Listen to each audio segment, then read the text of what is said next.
This episode is really hard for me, and I hope that you will give me a lot of grace as I struggle to get through it. I honestly debated whether or not I should even do it, if it was too soon to do it, but one of the things that I always want to do is show up as authentically as I can for you guys, um, while I still keep a lot of my personal life really personal and private. In this situation, though, I feel like talking about it will not only be good for me, but honestly, it might help one of you. So I'm going to do it. Probably seen somewhere around my channel or my website or my Instagram. Um, Cute little fluffy white dog. And and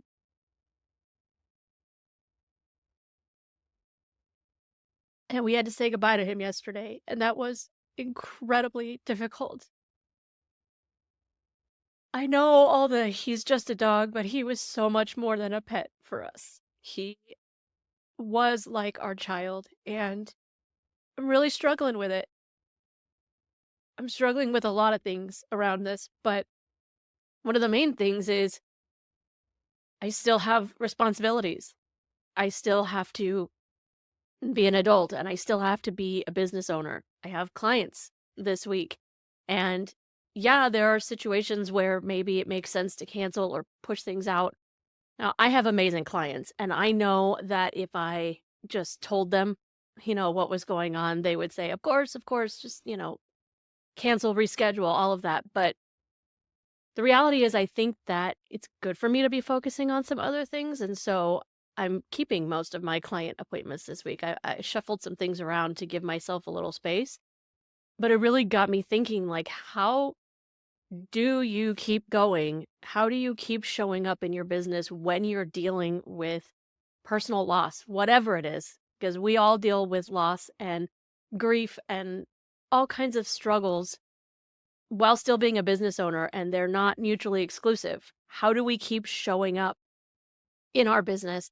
How do we balance the grief with the responsibility? So I certainly do not have the answers for this.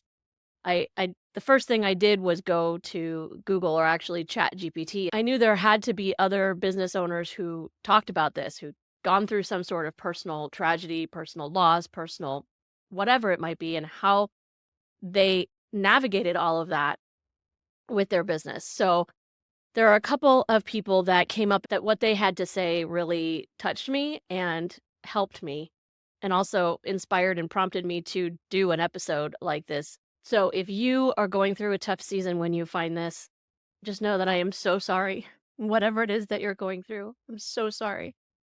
But this episode, it's for me and it's for you. So let's get into it. So I have a lot of notes over here this week. Not normal for me to be as unprepared as I am or as I feel. So bear with me if I'm looking to the side a lot. But the first person that came up in my search and that really gave me some comfort was Sheryl Sandberg. I honestly never heard the name before. I had no idea who she is. You probably don't either. She's the former COO of Facebook. And while she was in that role, she lost her husband suddenly. Can't even begin to imagine what that must be like. But she obviously had a lot of responsibility, way more than I feel I have at that time, because she had all these other people whose livelihoods depended on her being able to show up and navigate this. She wrote a book called Option B, which I kind of love. I feel like I've been inspired in the past to write a similar book, but I love this title for it. But what she said was, you're not born with a fixed amount of resilience. Like a muscle, you can build it up and draw on it when you need it. Um, I don't know how exactly you do this, how you build up this resilience over time. I mean, I think we all naturally have so much more resilience than we know or than we think we have. But one of the things that she mentioned was that she let herself lean on other people. And as entrepreneurs, that can be really, really outside of our nature. I know it's outside of mine. I mean, I lean on my husband. I try to lean on my husband. I'm not always even great at that. But as a solopreneur, it's hard because there aren't really other people to lean on in that case, right? There are no other people. What I have are my systems, and as cold as that sounds, knowing that I have spent the time to build that stuff up and I have those systems there running in the background and automating a lot of stuff allows me to take a step back and not feel so much pressure to do a bunch of the little things that really don't matter. Things that the automation is set to pick up will happen, and the things that it's not just won't, and it's okay. Leaning on that in this time while giving myself that grace and that time and space is something that does help me with that resilience. It gives me the ability to let myself feel what I'm feeling and not have to show up all the time. I also have an amazing co-host and partner in the Success Through Community business that I co-run, and I am leaning on her, and she's amazing. So just know, if you're a solopreneur, look, here's the reality. There are critical things in your business that have to happen, and anything else that, if it's not already automated, just let it not happen. It's okay. It's okay for it to not happen.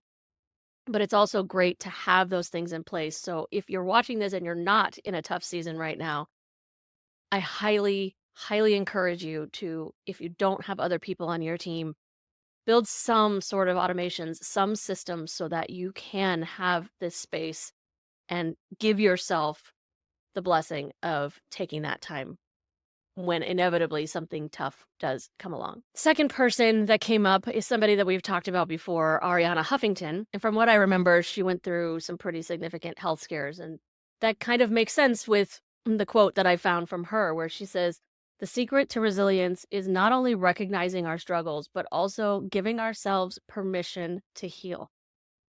That one's hard because as entrepreneurs, and especially as solopreneurs, as I was already saying, it's hard to give ourselves that permission because there's nobody to pick up the slack. There's nobody there to do the things. So if we don't do them or they're not automated, they're just not going to get done. But the reality is that pretending that we don't need that space and don't need that time to heal is not going to help anyone. The content, whatever we put out in that time frame, the communications that we have are not going to be a true reflection of who we are, who we want to be, because we're denying a huge part of what's really going on for us in that moment. But also, just like with any physical injury or physical ailment, if you don't give yourself the time to actually rest and actually heal, then that injury, that illness is just going to last longer.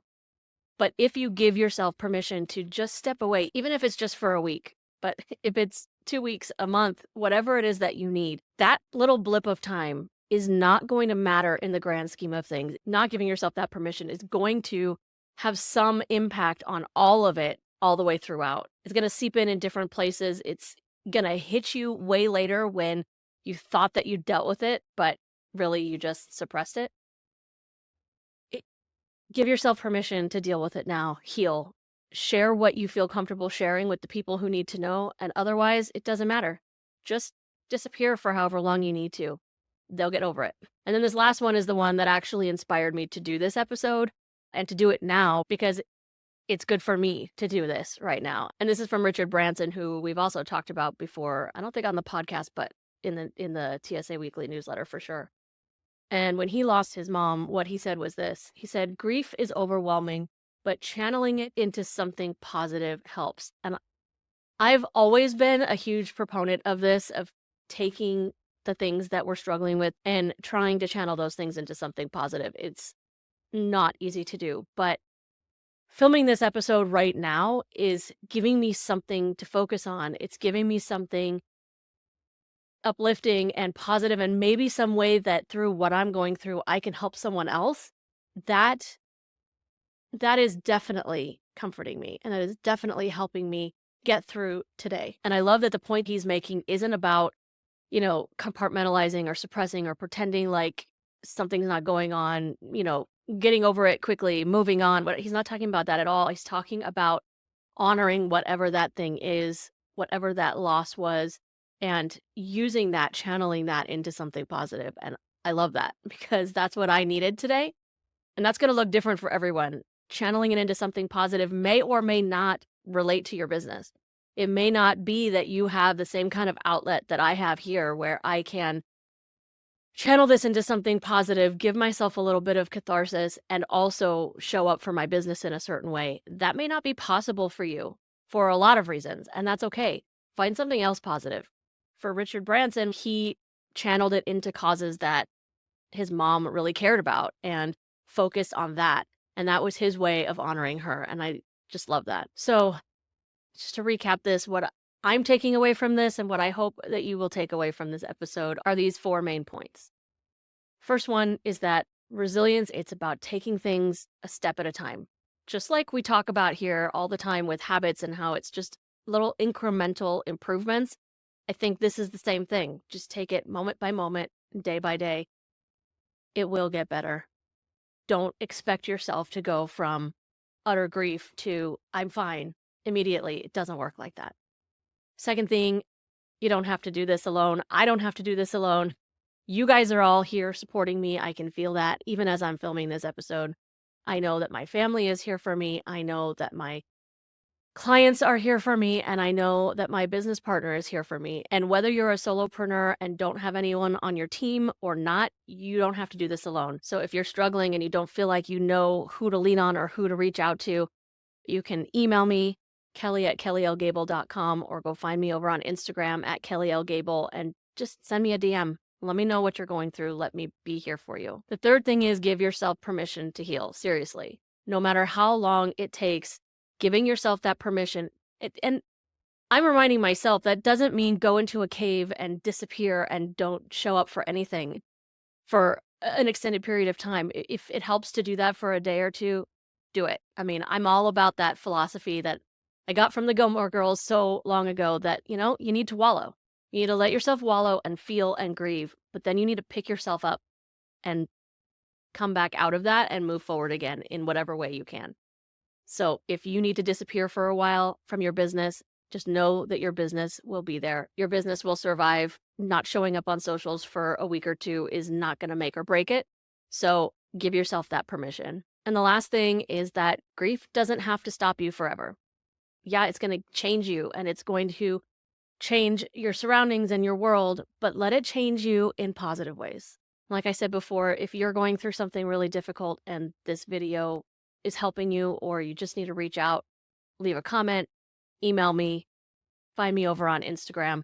And if this video helped you, please like it, subscribe to the channel if you haven't already, and ring that notification bell so that you never miss tutorials or uploads. Thanks, guys.